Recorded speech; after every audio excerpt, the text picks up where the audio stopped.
Duck and Goose by Tad Hill. "Oh my, what is that?" Duck quacked. "That's a silly question," Goose honked. "It is a big egg, of course." "Of course it is an egg, I know that," huffed Duck. "What I mean is, where did it come from?" Goose looked skyward, he looked to the river, he looked to the fields, he thought very hard. "Who are you?" he finally asked. "I," said Duck, puffing out his feather chest, "am the one whose egg this is. I saw it first." Goose quickly raised his webbed foot. "It's mine. I touched it first." "Hey, you should never put your dirty foot on an egg," Duck scolded. "Don't you know anything about caring for eggs?" "Yes, I do," Goose cried out. "Stop yelling," Duck yelled, then whispered forcefully. "Don't you know that you and your screaming are very likely disturbing the baby bird who is trying to take a snooze inside this egg?" Goose wished that Duck wasn't right. He lowered his head and whispered softly, "I'm very sorry. Go back to sleep in there." "My, that's quite a beauty you have," called a bluebird from across the river. "Thank you, it's mine," quacked Duck. "Actually, it's mine," honked Goose. "Thank you." "So," asked Duck, "what do we do now?" "We should do something," suggested Goose. "Yes, you're right. Good thinking," agreed Duck. "Like what?" Duck and Goose each thought. "Well, we must keep the egg warm until the fuzzy little occupant is ready to come out," said Goose. "Excellent idea," exclaimed Duck.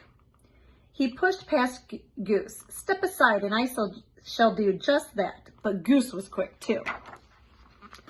After a flurry of fussing, grunting and groaning, slipping and sliding, honking and quacking, Duck and Goose found themselves back to back. "Scoot over, I don't have any room," complained Duck. "You are much closer to me than I am to you." "Stop yelling in my ear, Goose." "Shh!" Goose hushed, pointing at the round thing beneath them. Yes, we must remember. Quiet, quiet, quiet. We mustn't disturb the little one."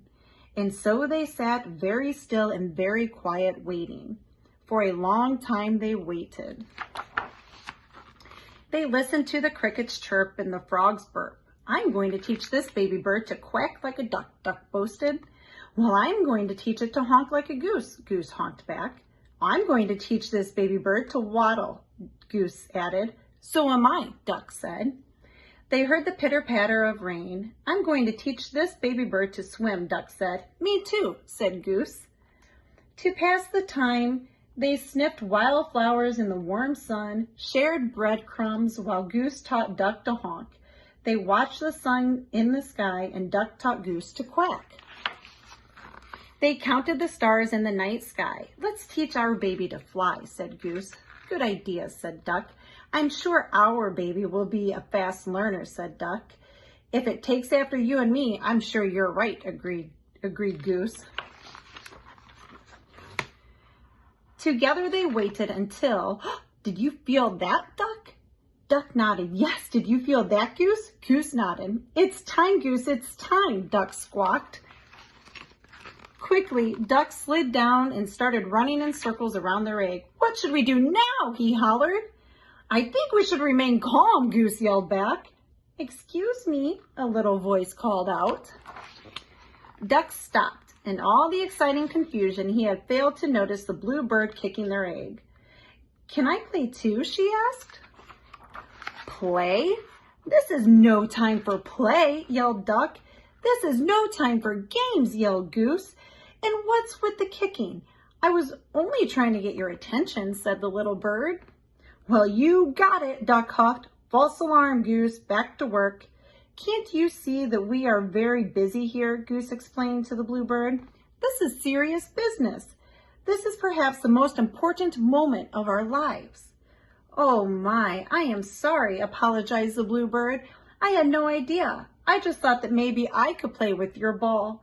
It really is a nice one," she added, and then she flew away. Goose gulped.